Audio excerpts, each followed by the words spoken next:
Breaking news, ladies and gentlemen, we are at chapter 5 of Gaara Hiden. This is the last chapter in the book, and we will be officially done with Gaara Hiden. Bars. But before we begin, I need y'all to surpass your limits and go plus ultra and smash that subscribe button for me. If y'all rock with the light novel reviews, if you rock with the manga reviews, chapter reviews, anime reviews, and the anime news updates, then go ahead and hit that subscribe button for me. But without further ado, let's get into this chapter review. I need to state this before the chapter review even starts. I had to reread this chapter 3 times to get the full gist of the level of ass-pullery that was debuted to us. Try to keep up as I try to make this make sense. We find out that Hokuto, the woman who's supposed to be marrying Gaara, and the kidnapper, Shijisen, are actually lovers, and her kidnapping was a show of passion and actually set up from the beginning. The entire thing, from the assassination attempt to this current moment, was all set up. It was all a ploy, which isn't a problem. It actually makes complete sense if you think about it. The marriage was arranged, and you know how arranged marriages go. People have no say in the entire situation, so alright, that part makes sense. So let's move on to the ass-pullery. We find out that Shijisen was personally trained by the 4th Kazekage, Gaara's father, to be a bijou slayer. He has very specific jutsus to break through the Shikaku sand defense and kill either it, or in this case, Gaara the Jinchuriki. Because in this book, Gaara still is the Jinchuriki and has the Shikaku sealed within him. That is confirmed. That is confirmed. That is convenient as fuck. That you are a Jinchuriki slayer and you don't reside. This is why it's ass-pullery. Some people think I just nitpick just to nitpick, but literally, I don't do it on purpose. The shit just comes to me instantly. Why? Okay. Let me take you back real quick. Alright? Let me take you back. Shijisen and Hokuto are lovers. Hokuto comes from the Hoki village, which means Shijisen also comes from the Hoki village. Right? Are y'all following me? Why is it that you are a bijou slayer that's supposed to be a line of defense against the Shikaku if the Shikaku ever went on a rampage, and you reside anywhere other than the hidden sand village? That doesn't make sense to me. The Shikaku dwells within the sand village, but Shijisen dwells in the Hoki village, all the way at the border between the land of fire and the land of wind. If the Shikaku ever went on a rampage, do you know how long it would take for this man to get to the sand village from where he lives? That part didn't make sense. Why are you so far away from the action? You see what I'm saying? Like, no, that's ass-pullery. That's just bullshit, to be honest with you, and I want no part of it. So, back on track to the chapter review. Gaara, he's getting his ass whooped, I can only assume, and then it says that Gaara busts out a shield that is reinforced with his magnet release jutsu. I'm sorry, what? You're what? You're what, Gaara? When has this man ever used magnet release? Just so we're on the same page, magnet release is along the same lines as the iron sand technique we see Gaara's son use, and also the 3rd Kazekage. I guess in theory, but when did you learn it? I mean, I guess you had to know it to teach your son it, but like, when did you learn it? You didn't think that would have been some necessary shit to use during the war? Because all of these Hiden light novels, I've said it before when I first started them, they are taking place after the 4th Great Shinobi War and before Boruto.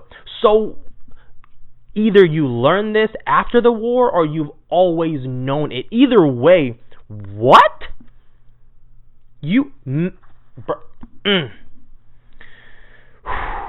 So, This allows Gaara to overpower Shijisen and is holding him, and he's ready to kill this man at this point. And out of nowhere, Shijima, who is Hokuto's bodyguard, pops up and is like, "Oh no, let them go, let them be lovers and leave." And Gaara's like, "Yo, I am the Kaze fucking Kage. I can't just let ninjas just up and leave the country just because they want to. And I definitely can't allow a ninja to leave the village who was personally trained by the 4th Kazekage. And I definitely can't let a ninja leave the village who specializes in killing me." He makes some solid ass points right there. If none of the other ones, you're trained to kill me. You're not going anywhere. And no, he's absolutely right. When Jiraiya left the village, he was constantly on the run. Like, he was not supposed to not be in the village. You see what I'm saying? He was trained by the 3rd Hokage. He was one of the legendary Sannin. So I can only assume he at some point was at least Anbu level. Which means he had a lot of pertinent information and probably security details for the village. If somebody was to attack Jiraiya, kill him, they could extract information from him. We've seen it done before when they tried to extract information from Kizame after he got captured. So memory and intel extraction is a thing. The minute he returned to the village, Jiraiya, he was greeted by Anbu Shinobi instantly, like that. So I understand that completely. Gaara is 100% right to kill this man. No, you don't just get to up and leave the village or the land of wind at all. You can't do that. So Shinjima and Gaara start fighting. Remember when Shinjima was like, Orochimaru experimented on me, but they were all failed experiments? Yeah. All of those things she said were lies. It was true that she got experimented on. No, that was true. It was lies when she said they were all failures. She bust out a dojutsu that Orochimaru implanted into her and attacks Gaara. And now at this point, Gaara is just racking up bodies and stops her dead in her tracks. And that's the end of it. But wait, there's more. Out of left field, this man, Matoro, pops up. He's like, "I was faking my death so I could get revenge for you killing my brother." And then he attacks Gaara. At this point, I have had to put the book down because way too much is happening at this point. So, after this happened, I put the book down, went downstairs, gave myself a little minute, made myself 2 grilled cheese sandwiches, came back, picked it up, and I started back reading the bullshit. I picked back up where I left off, and Gaara, he's still running the gauntlet on all these fools, and he kills Metaro, alright, for the second time, and for good this time. But he does it with this badass technique that I really wish we could have seen animated. He uses this sand sword technique, which I did fancy, and after Shinjima Hokuto Shizune saw Gaara give absolutely no regards to Metaro's life, and that he is done playing games with all of these fools and their ideas, all 3 of them give up at the exact same time and accept the fact that Gaara's going to take their lives, and there's nothing they're going to do about it. And out of right fucking field, Shikamaru pops up. I dropped my entire tablet on the ground. Why is it, out of all of these light novel reviews, somebody random pops up out of nowhere? During Shikamaru's story, it was Tamari. And it was Naruto. Like, when are y'all getting to these places? So, Shikamaru pops up out of right field. Granted, okay, fine, we know that the village is technically on the border of the land of fire and wind, but I mean, come on, at some point, we just have to, like, this is getting out of hand. Shikamaru receives a letter from Tamari asking for his assistance within this manner, right? Because everything had happened between the assassination and Hokuto being quote-unquote kidnapped, which now we know she wasn't actually kidnapped, it was all a ploy. Tamari had reached out to Shikamaru. Now, Shikamaru confronts Gaara, and Gaara says, and I quote, "You know my sand waterfall is really effective at eliminating all traces of its victims. It would be nothing for me to kill them." I'm joking. Gaara is a recovered bloodlusting individual. Now, He did say that, but he mentions that because Shikamaru comes up with a plan to help Shinjima and Hokuto disappear. Now, what Gaara meant when he said his sand waterfall eliminating all traces of his victims is that he has a responsibility to kill all of those who attempt to leave the village and keep his country's secrets. But of course, Gaara has a soft spot for Hokuto and Shigizan. But in a nutshell, just to make this chapter more simple, Shikamaru comes up with a plan to hide Hokuto and her boo by agreeing to file a report testifying that Shizan kills Hokuto. Because if you remember, he technically kidnapped her, and nobody but Gaara knows why he really did it, right? So Shikamaru agrees to lie about what happened to them, and also agrees to smuggle them across the border and help them establish lives within the Konoha village under fake identities within the Nara clan.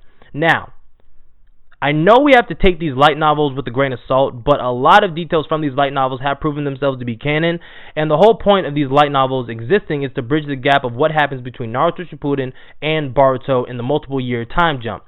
So essentially, there are two illegal sand shinobis in the Leaf Village, Naruto's clan, who don't belong there and are living out their lives. Well, Hyuga, what about Shijima? Well,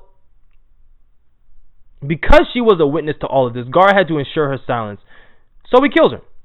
That was like the trade-off. Like, okay, y'all two can go, but Shinjima, you know all the secrets that have happened here today.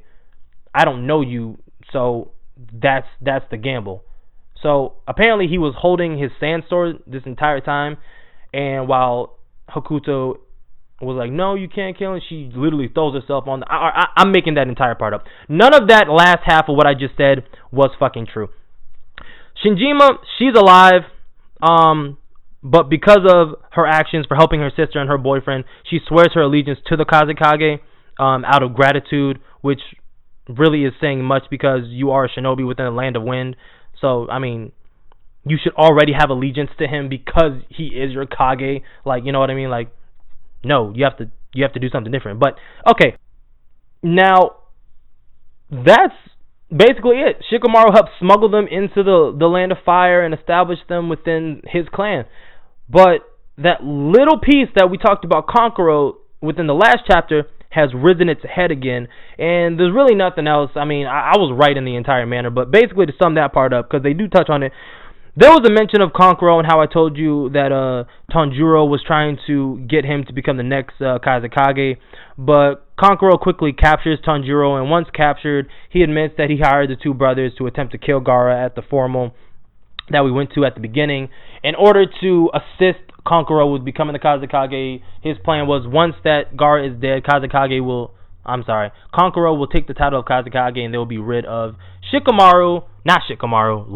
be rid of Gaara and the Shikaku, but you can never really get rid of any of the tailed beasts because they'll just be reincarnated somewhere out over time. But that is the end of Gaara's Hiden, ladies and gentlemen. Comment below what you thought of it.